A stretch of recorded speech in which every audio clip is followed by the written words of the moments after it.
fmtraining.tv. My name is Margaret. I'll be your broadcast engineer for today. I'm here with the wonderful Calvin Moseman, who is currently Good afternoon.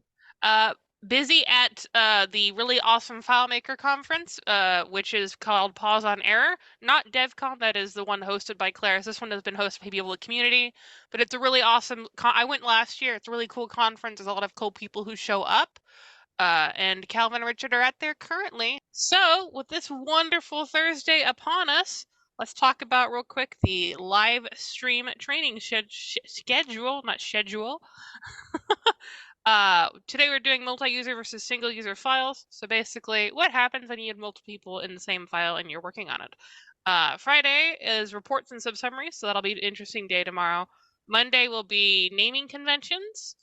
And then Tuesday will be basically what tables you need in your database, conversation about data modeling.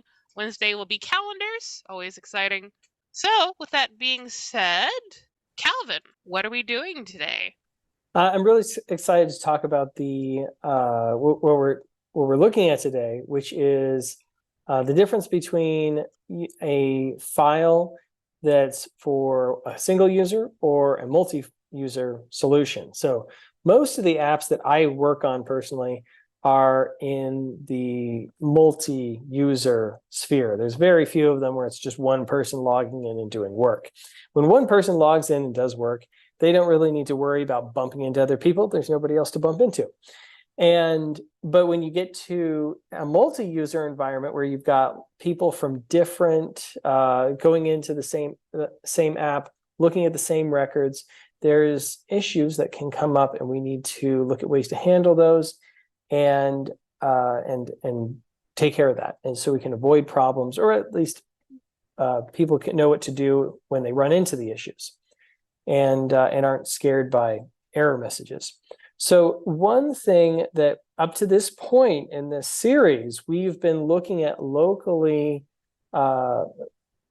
files that are sitting on a desktop or a documents folder on someone's computer, ones that we create or offhand. And this time we would like to, we'll continue the conversation. But what I thought would be cool is if we have a file that we can share the username and password to on our live stream server. Margaret, did you give me that username and password for one of those files? I've been looking for it. It might be worth trying some really basic ones like 1, 2, 3, 4 and admin if you haven't done that already. I'll just try that, see if that works. So one moment while I try a super secret password. Like admin, and we will dive into this. So a few things that we're going to talk about is the security and the privilege sets, and we want to look at that and how those need to be set up for user access. Then we also need to look at the record locking. That's a big one that people will run into in a multi-user environment. Global fields and how those behave. And then we'll look at web viewers and performance concerns. So let's go ahead and I will share my screen. Yep. So here is FM starting point. And once you are able to log in, can you let me know on that server? Can you let me know, Margaret, and then we can share that out with everybody? Yes. So this is currently the file that I've been using in my other in my other presentations. First thing we want to look at is the security setup. So let's go to Manage Security, and you'll see this is just so one thing you can't do for a hosted app is to have the full access account without a password. But this, since it's local, it's okay. So here you'll want to make sure that people can access the file through the method that they are going to be using. And we want to think about reauthentication as well. So here, FM app, if they're accessing through FileMaker Pro or Go, they need to have the FM app extended privilege set enabled. If they're accessing through WebDirect, which that can also, we can also run into sometimes we have a lot of people logging in through WebDirect. You need to have that enabled. And then another option that we need to think about is this require reauthentication after specified minutes in sleep background. So what this does is that if we have this checked, it will log the person out of the app after however many minutes we specify at the end of this. So this is called FM reauthenticate 10. So that's 10 minutes. This is 600 minutes. This is 60,000 minutes. And so so you can customize those in the custom extended privilege sets and put whatever you want in there. Usually we do require after 10 minutes. If somebody's been leaving it there for 10 minutes, then we probably know that they're done. And we should just disconnect them.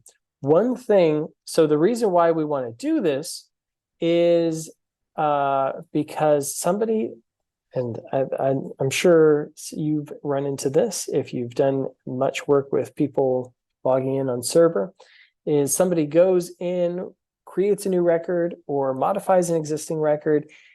They don't commit the record, and then they leave their computer on with the active record and just let it sit there, and they leave for the day or the weekend, and it just sits there.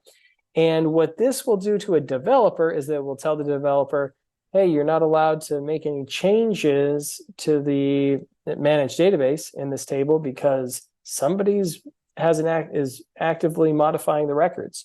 Or if another user goes to that same record, they'll say, hey, somebody else is modifying this record. You can't make any changes here. So that is, those are two things that will come up. So, and what are we talking about?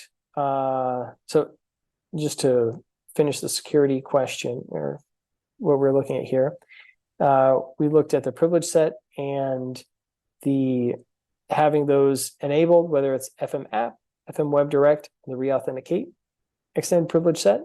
Under advanced settings, you can manage those extended privilege sets and add additional ones. So maybe you want 20 minutes. We can say new. We'll call this one FM authenticate 20. And we will turn it on for everybody. Say, okay. So now we have our new reauthenticate extended privilege set. So before we go to our next thing, do we have any questions about the security extended privilege sets and the security setup in there? I don't think so, though that's always been kind of like a point of issue in the past. So if anyone has any questions about privilege sets or security in this respect, please ask them. So otherwise, okay. I think you're good to keep going, Calvin. So this is the next thing we're going to look at is probably the number one way that people start running into each other in FileMaker. So here I have my, I'm looking at this record, and I will, actually, let me grab my phone real quick, and I will run into myself on this. And my phone's just sitting right here. So what I'm going to do now is log in on my phone to this app, open my local host, always permit connection, open up, and go to the this record here for Stefan. Okay, and I'm going to select to edit the record. Now watch this. We have this record here, and on my phone, I am going to click into the record and make an edit, but I'm not going to commit. So now when I come over here to this same record, I haven't seen the changes made by this other person, and I want to make a different change, and I will make a change to this field, and I'm immediately given this error message. iPhone admin is modifying this record. So iPhone is the machine, and admin is the account privilege set, is modifying this record. You cannot use this record until iPhone admin is finished. So I can send a message and say, hey, what are you doing? With a lot of question marks. And send that, and it pops up on my screen over here. I can do the same thing on the other side. So I'm going to finish committing this record. I'm going to change it to Stephen and commit it. And now you'll see that change just happened here. Now let me show you what that message happened. So I'll make an edit over here and try to make another edit on this side. I get the same record lock. So it works both ways. I'll say message. And this time I'm going to say in all caps because I'm really annoyed with this guy. Get out of my record with a lot of exclamation points. And as soon as I say send, that's going to pop up on here. So now we see get out of my record. This dialog will be dismissed in 25 seconds. Now we can't force somebody to commit, but we can send them a message from one person to another to try to resolve the error, the record locking. Now, sometimes this will happen in the middle of a scripted process. If you do that, and you have the error will come up if you don't have error capture on. If you do have error capture on, then you'll just have to test for that as you're scripting, and make sure that that's not an issue there. But this is probably the #1 way you'll have users running into each other, or you'll, as a developer, will run into users and making changes. Let's show another example of this. If you've got questions, I do have a question, and then I will. Okay. So go ahead. Multi-user can be used so that individually a certain group has personalized data than another group.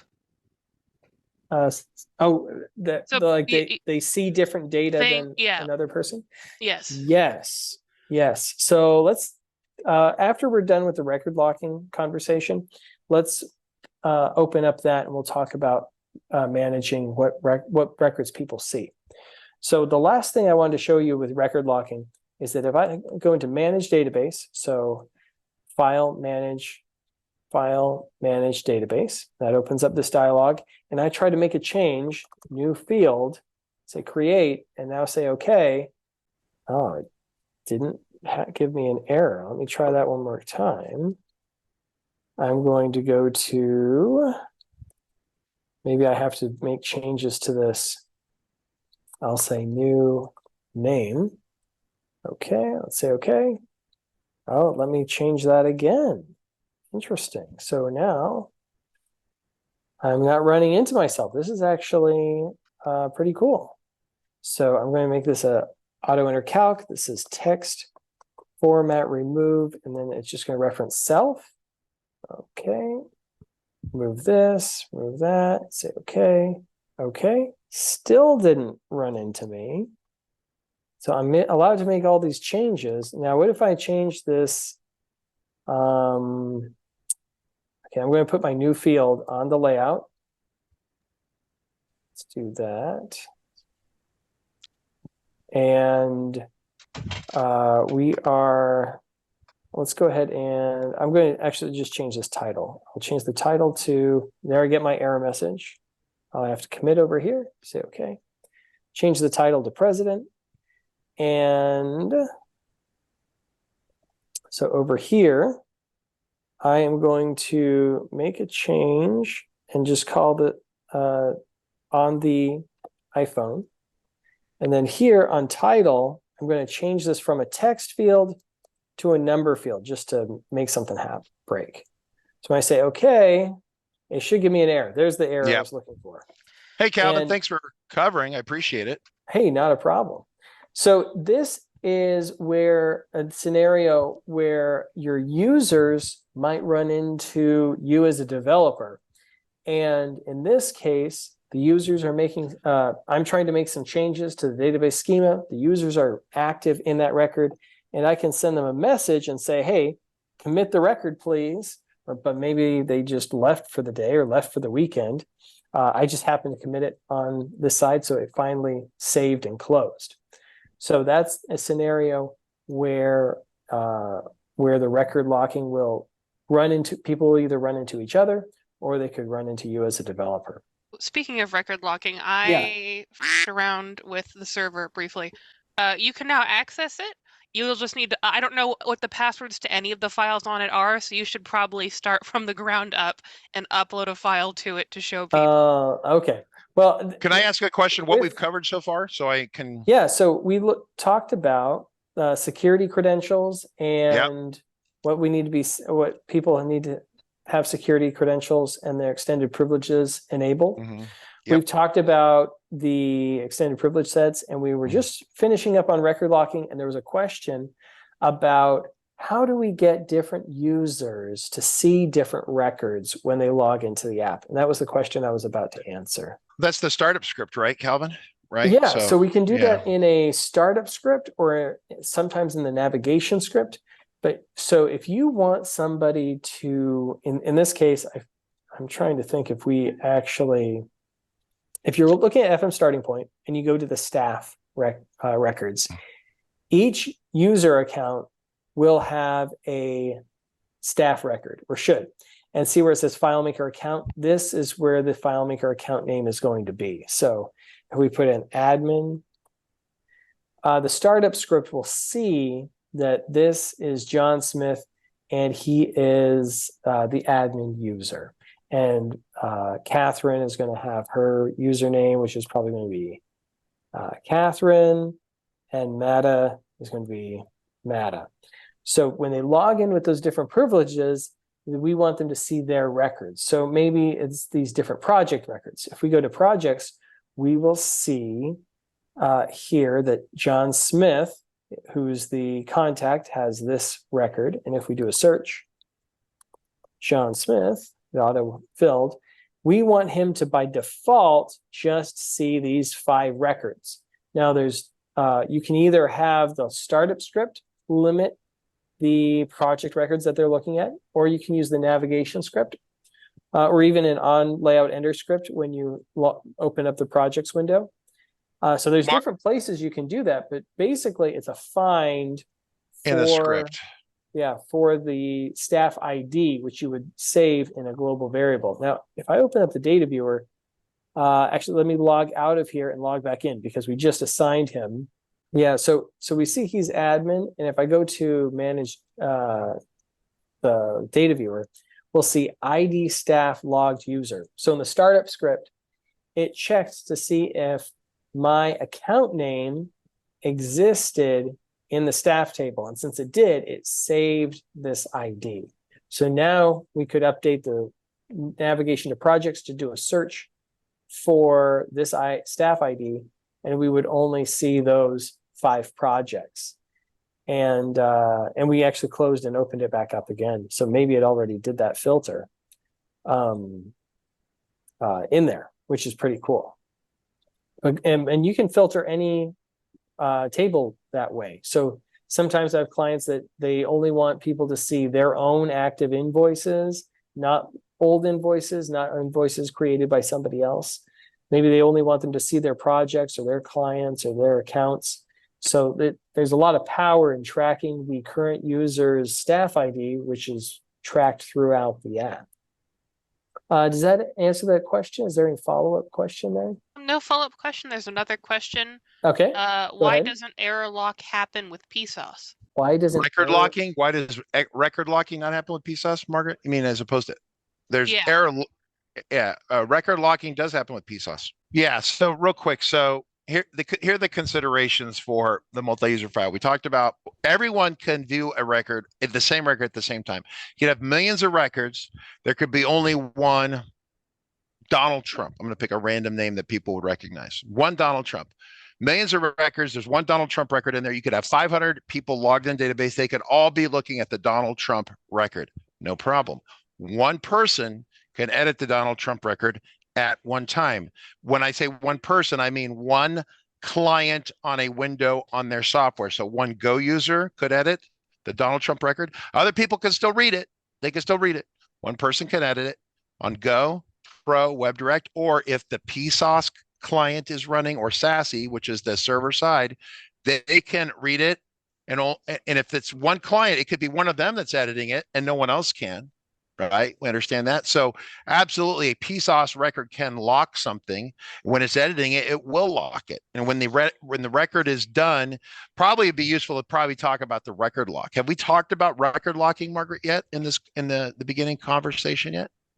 Record locking? Yeah, we did talk about that when a user opens up or types into a record, does any kind of edit to that record, it locks it from the other users being able to edit. And we showed the error messages that you get. It's a lock against other people editing it, not viewing it, right? So other users could have it in a report. It could be printed. It could be exported.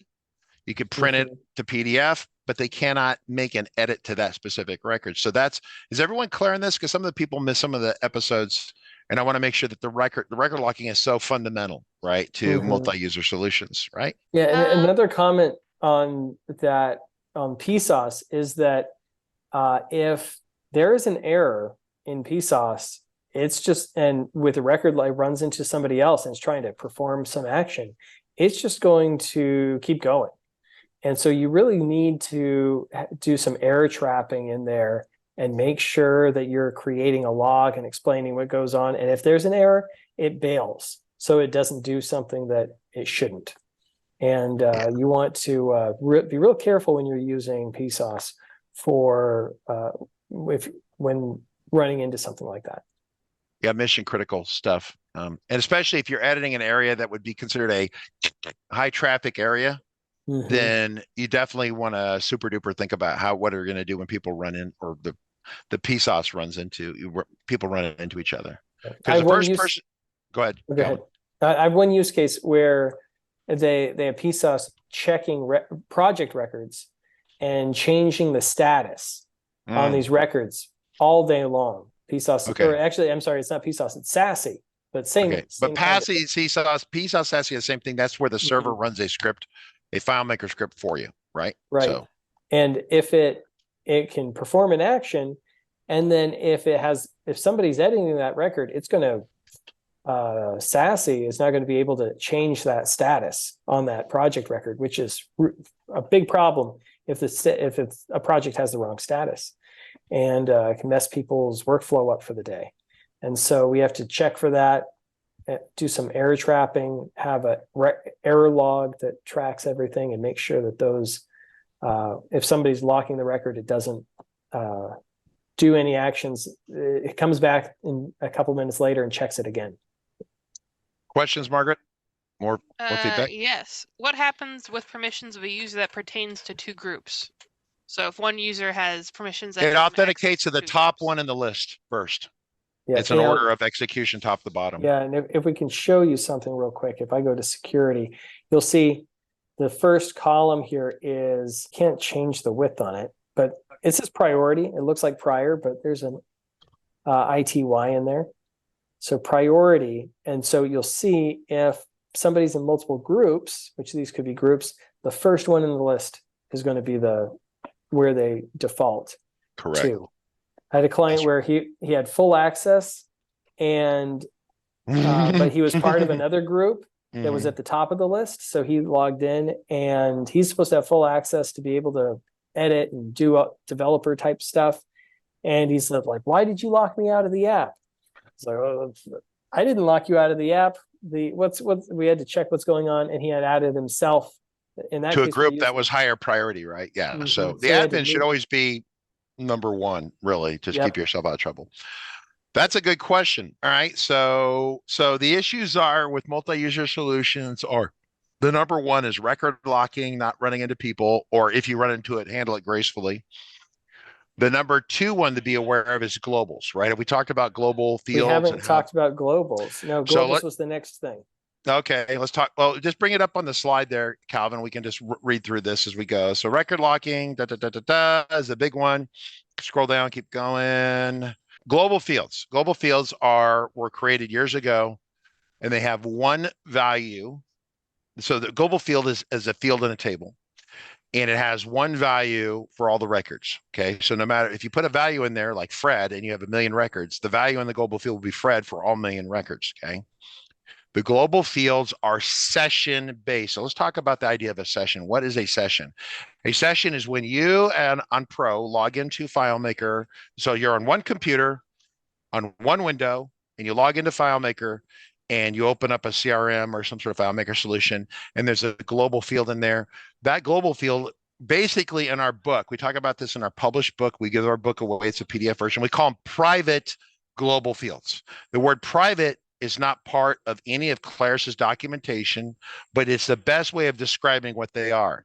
So imagine if I had a global field and Calvin had opened the solution and had a global field, and I put in the global field the last record I was at, so I know when I go backwards, if I had a back button, it knows what record to go back to, or some sort of navigation thing. It keeps track of where I've been. It's like in a browser, you go backwards, right? It keeps track of that.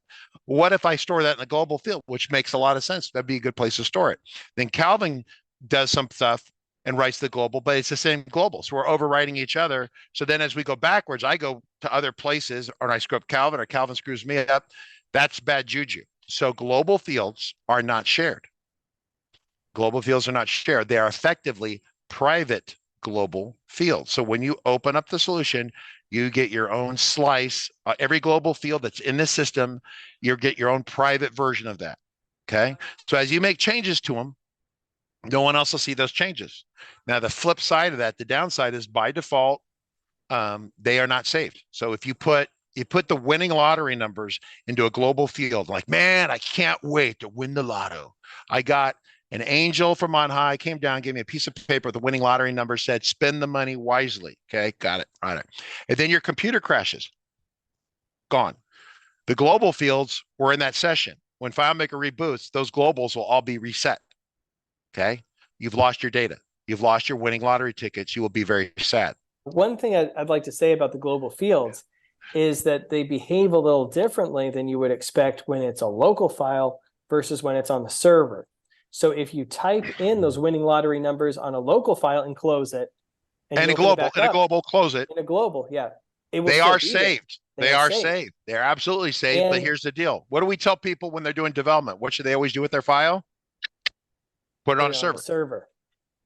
And so when you put it on a server, then every time you close it, it reverts that global field back to whatever value was in the global field the last time it was opened locally. And I really hate that because it's so hard to teach brand new people that idea. So let me walk through the sequence. Calvin builds a new file. He's building it locally because he's a brand new person. He doesn't know any better. And he creates a global field called winning lottery numbers. Okay. And so he's putting the numbers in there, and then he closes it. He opens it back up, and they were still in there from last time. And then he watches Richard's training, and he goes, God, Richard's so smart. I'm going to put my file on the server. So he puts the file on the server. When he opens the file up, it'll appear that his global fields were saved from last time.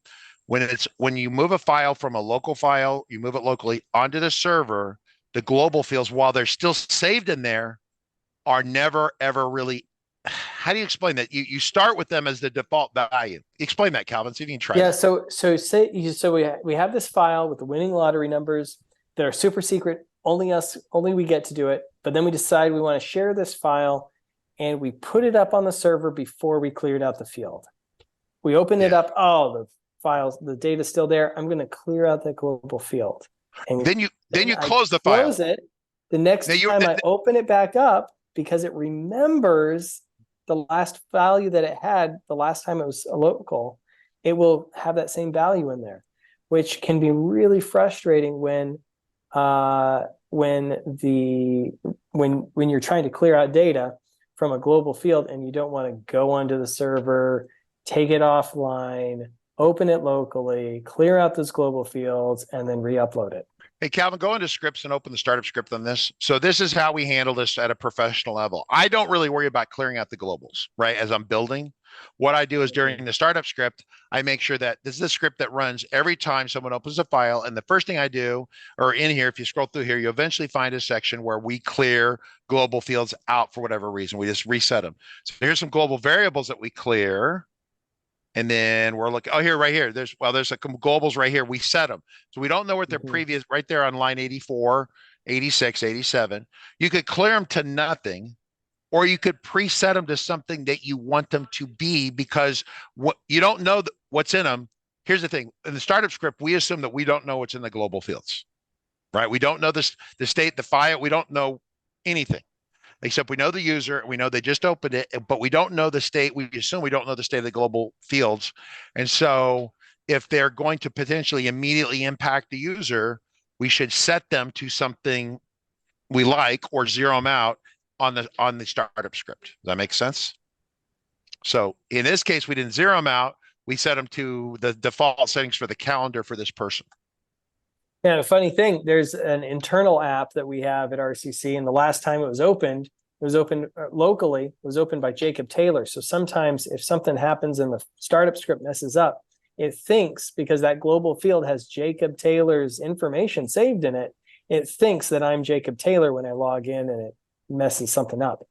So, which is a funny scenario, but that's not good when you have keeping user information in global fields, and you want that to be specific to the user who's actually logging in, not the last person who logged in locally. Yeah, so you got to make sure the startup script clears those, and then there's some more advanced things to talk about in there, but I want to keep this on the basic level. So Margaret, questions? Are we getting engagement, or people just give up on us? Yes, we have questions. Go, Margaret, go faster. Okay. More caffeine, more power to the engine, Captain. Ask questions faster.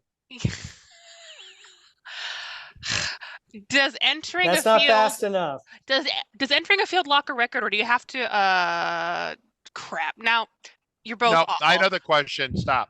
Yeah. When you click into a field in the old days, it would lock the record. Okay. If you click it like right there, it would used to lock it. It doesn't do that anymore. It's not locked until you make an edit. Now, as soon as you type that one character or he deleted a character, now here's what, this is so important. So everyone listen, everyone pay attention. Super important. This is probably the most important part of what today's about. When he clicked in there, so click out of it, Calvin. I'm going to step through this very slowly. Okay. So it's out. He clicks on the field. Okay. Clicks on the field. First, FileMaker Pro. So FileMaker Pro already had all this data down. It had downloaded it into the RAM memory of the computer, right? It's on the computer. You click on it. It brings up the box. It shows it to you. FileMaker Pro is not talking to the FileMaker server yet. Okay. It doesn't, FileMaker Pro doesn't say, hey, this guy clicked in here. No one cares. Okay. If Calvin presses the L right now, in the time that he presses the key down, before the L shows up, the FileMaker Pro goes, I need to see if this field is available for editing. So it runs to the server across the internet at light speed across the internet, checks with the server. The server says, yo, no one's in this record. You're cool, dog. It sends back a signal to Pro, says, Pro, you can actually edit this right now. So when you click in there, there's just like, imagine your head a little, and it's a signal going from the Pro to the server and back. And so if you have a very slow network and you click into a field, it's fast. And you start typing, the first little bit of typing, it's slow because it was like had molasses or gooey gum on it. It goes spin, back, right? That's the high latency network issues that we talk about. Latency, we train better, faster networks mean better performance. So then he types, Calvin starts typing away. There's no more communication with the server. He's typing away. Then he takes his mouse and he aims it outside the field. Not yet. Is this FileMaker Pro talking to the server yet? No. He clicks out. The FileMaker Pro says, hey, this is this new block of data. And while I'm going to do it, I'm going to take all the other bits of data from this record, everything, all the edits, not just your edited piece, but all the bits of data from all the fields, and it shoots it back to the server as a big chunk to the server. The server gets it. It says, this is formatted correctly. It looks good. It's like putting holy water on the database. It's good. You're officially blessed by the server. The server saves it to the hard drive, and then it makes a note in its little like record keeping. My wife has her little black book of every little thing I've ever done wrong. Right, the little black book. Server has his little black book and says, Calvin is no longer locking the record. It's now released and it is open. That's the sequence of events. Very important to understand that, right? So if you click in it, and it's cool, you start typing and there's this like lag. That's the client trying to talk to the server to get you permission before you start editing it. And if it can't get permission and then it throws a dialogue saying Margaret's editing the record, she's a bad person, go yell at her. Kind of a related question. What's the difference between committing a record explicitly versus committing it implicitly? Calvin, type in, just pick another record because you boogered this one up. Pick a different record somewhere. Okay, so Calvin is under lady-slave divide. That sounds something like, that's bad juju. Common truck claim. Okay, so by the way, these are the robot, AI robot randomly putting this stuff in here. So everyone just chill. Implicit save versus an explicit save. So Calvin, click on the field at that first field up there. Calvin makes an edit. It says claim is spelled with an E on the end. Okay. Now, if Calvin changes a record, he goes up the top. He doesn't do anything. He just goes to record and changes it. No, up there, the scroll control there. He changes the record. The record was implicitly saved, committed, right? It's also has to do with scripts. So like if you have a script, you set. There's a command called commit. It's the same as clicking in the empty. I say click in empty space in FileMaker. It's kind of this unique idea in FileMaker. You click in the empty space between fields. FileMaker goes, oh, you want to save the data. It saves it. That's kind of the explicit commit. There's a script that's called commit. That is an explicit commit. If you make an edit and then you change layouts, you change records, you close the file, all those things will force a commit to also happen. It's implicitly done. You didn't tell it to do it, but FileMaker had to do it. Calvin, you want to jump in on that? And closing the window, that will do closing the window. Moving, changing layouts, changing records, closing the window or the file. What happens if you disconnect? Okay, so no, who asked that question? Who asked that question? Me actually. You asked the question? Okay, Margaret. So here, listen, I've already explained to you the sequence. Now we're going to walk through the sequence again, and you're going to tell me what happens. So Calvin, new record, not the lady slave pole dancer record, something else. Okay. New record. Okay, so Margaret. Okay, so go and click out. So this is what we're starting with. Okay, click out. Now, Calvin's going to click in, and Calvin thinks that there's two E's in the word new. So he's going to click in here. Now, we're all going to walk through this together. Calvin clicks in there between in there, doesn't type anything. Has Pro talked to server yet? No. Then he makes an edit. Okay. Now, Pro went to server, said, is it available? Server came back, says, yes, it is. Then it takes that keystroke he put and puts it into the screen. Okay. Now, does the server know what's in the field? What has been changed? No. Remember what it said? It's at the commit, the server's notified of what came down, right? Yes. Yep. So then if you pull the plug or shoot the computer or the internet dies or the power goes out, the server was never notified of what was changed. Okay, the server was never notified of what was changed. So it loses all the information. It loses what the changes you made to that record that were never sent back to the record. Now, generally, a customer will call you. I always it's a dog ate my homework, right? Your kid goes to school. Where's your homework, Johnny? Dog ate the homework. Margaret, where's the dog ate the homework? Dog ate the homework. So people say, FileMaker ate my data. FileMaker ate my data. Bull, right? FileMaker might eat the data off of one record, generally. Maybe one record. Well, I was typing and I typed the whole book in here and it's typing. Calvin, start typing. Calvin, start typing. Calvin and Phil, start typing. He's typing. He's not typing very much. He's typing. Book. Oh, it's lunchtime. Gets up, walks away. Internet goes down. He closes his laptop. That data down there is never. So you might have a customer that might lose one record or a block of text, but they're not going to lose 12 records across a bunch of data. That doesn't happen. Okay. Does not happen. One use case where this happens a lot is on FileMaker Go. If people are not used to committing records. So what I generally do is put a save button. Yes, that's a huge tip. And then it's back to this. Perfect. So they take a picture. We took a picture. We got this barcode. Then the phone rings. Ding, ding, ding, ding, ding, ding, ding. Hello, how's it going? I'm coming home for dinner. Great. And they put the phone down. They never commit it. And the file's disconnected. FileMaker server looks for your clients to be active every 120 seconds. Every 120 seconds, a little heartbeat. The FileMaker server goes to your clients, all the clients out there, and goes, "Hey, are you still connected?" And you listen. Nothing. And after 120 seconds of going, hey, and nothing coming back, they disconnect the user. And so that's the problem. And so that person takes a picture, they never see it. So what we do is when we have spots like that where that's likely to happen, it's a big one, you can put a big save button on there and teach, because luckily most people know what save means because they use Microsoft Word probably somewhere or something, and they hit the save button. Right? And you can even change the color, have that blinker do something to get their attention that the record needs to be edited, right? Or saved, right? Mm-hmm. And then at least that way, when they lose it, they know they should have hit save, and they know they shouldn't complain that the dog ate the homework. FileMaker ate my data. It's so untrustworthy. Okay. There was one time ever where FileMaker would legitimately eat the homework. And that's like 10 years ago, 12 years ago. And they had a bad bug for about 6 months. But I can tell you that that's pretty damn rare. So, okay, Calvin? Margaret. Unrelated question from Okay. Power Eagle. With multi-user privileges, can you check the history of each user's activity? So if I'm going around, writing in, bad words into the records, could you come and figure out that I was the person writing bad words into the records?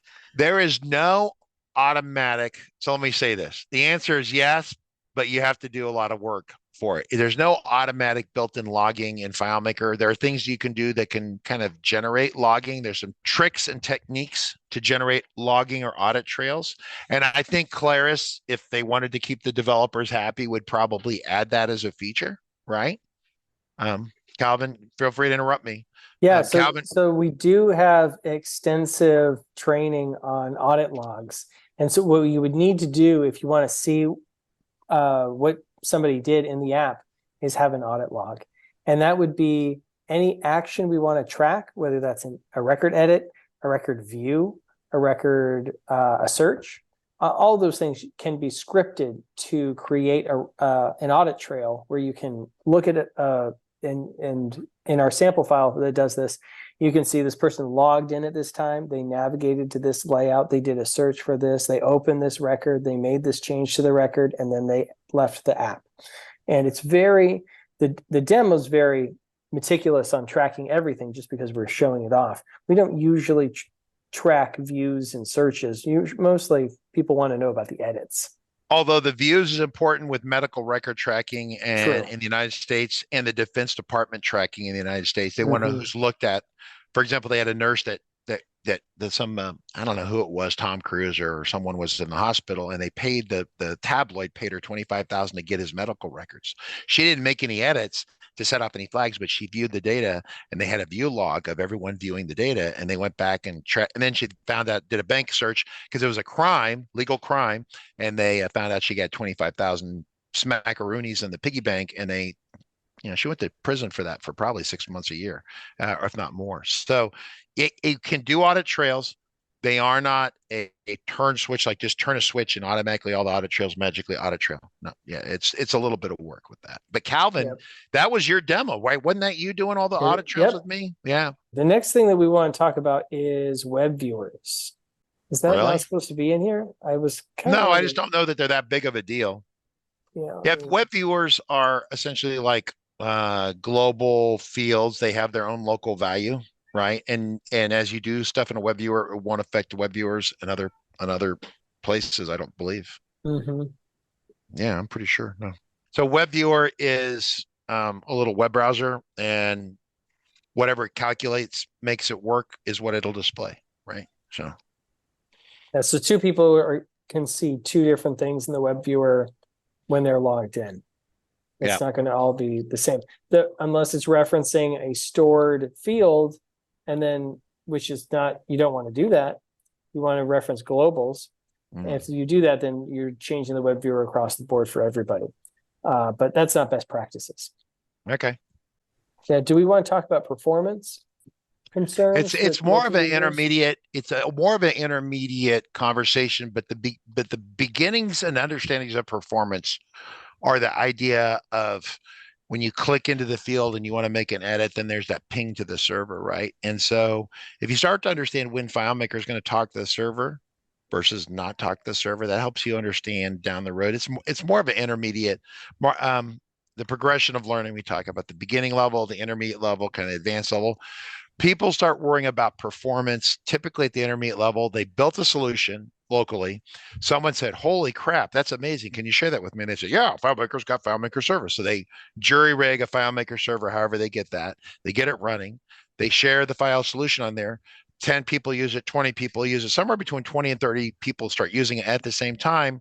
The performance starts to get slower. Then the person's like, well, damn, that's not good. So then they're kind of forced to think that performance is an important thing. If you're developing it just for yourself or 5 or 10 users, I don't know that performance really ever, unless it's like something really gnarly. Like we had this customer talk to me the other day, and they were doing recording video for big productions, and over the weekend they had captured 100 terabytes of video. We weren't saving that in FileMaker, but but some people take a bunch of pictures, stick them in FileMaker, and suddenly it gets really big, right? How many terabytes can the server choke on before it's done? Mostly it's a hard drive space issue these days. It's there are people with 20 or 30 terabytes of data, unfortunately, in a FileMaker file, and most drives aren't that big, so they're striping, putting drives together, making RAID systems, stuff like that. If you're making that big of a database, maybe more funding and a bigger database engine. I think Claris, the old Claris used to be kind of, had a good idea where they fit in the market, right? And they would tell you that, well, we're good with 500 users, but if you have 5,000 simultaneous users, that's hard. If you have 100 terabytes of data whizzing around constantly, that's a little harder. The performance has gotten better and better and better. They say, I have not tested, they have quoted they can support 1,000 users simultaneously. If I had more than 200 users simultaneously on a server, I would set up parallel servers, and I would do data replication between the servers. And that's a third-party product with a mirror sync, and it syncs between multiple servers. So each server supports a local group of users, couple, 200-300 people. I don't know. I'd want to put 1,000 users on one computer. On one server, that would make me very nervous, just because I'm old and I get nervous when I don't want my customers to explode into flames and screaming and stuff, because then they call me and they say that I'm an idiot and I don't know what I'm doing. So I try to keep them from blowing up. I know Calvin does the same thing. He's pretty nice about it. Everyone people calls Calvin, they tell me how much they love him. So, I try to stay on people's good side. You do. Well, you do that by not crashing their shit or blowing it up or giving them bad advice. So we've done the biggest. We had a get together on a live stream. We had 451 people beating the crap out of a FileMaker server at one time. And then finally we're able to kind of almost knock it over.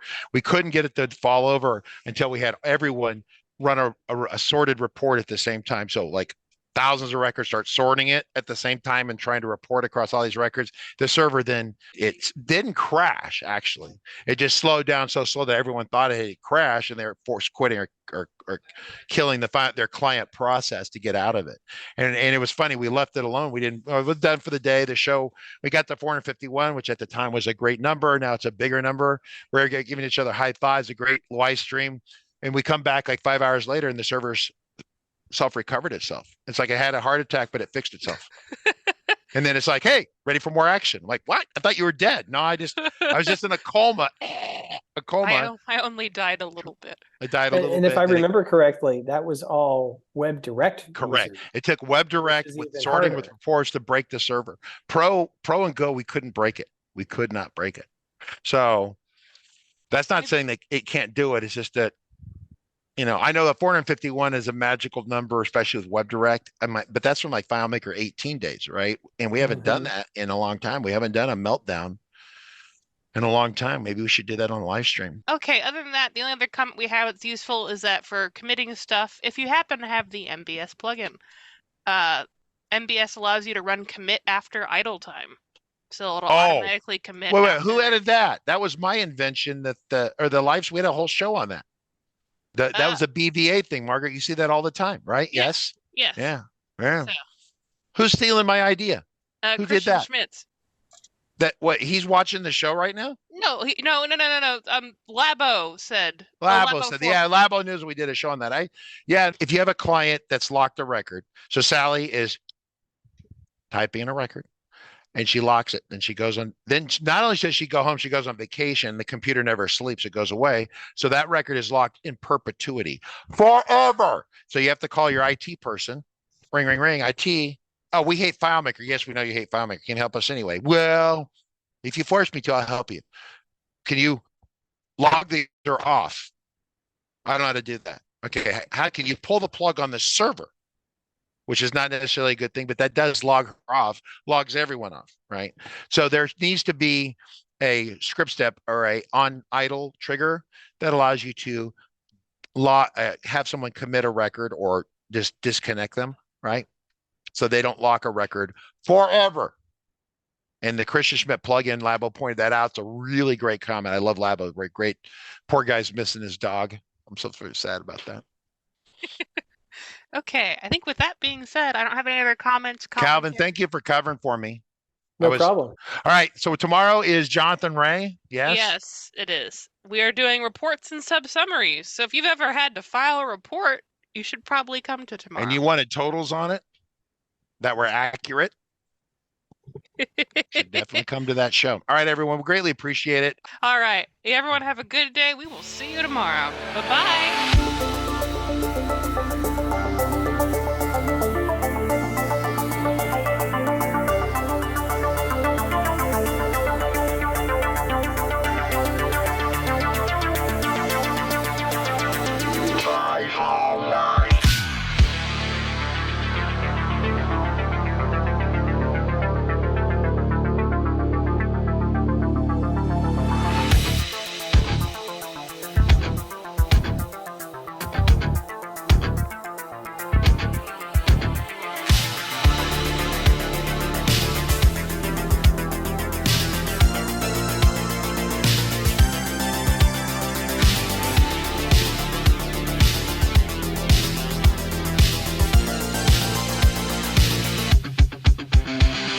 Got a report of an individual up here who may be a FileMaker license.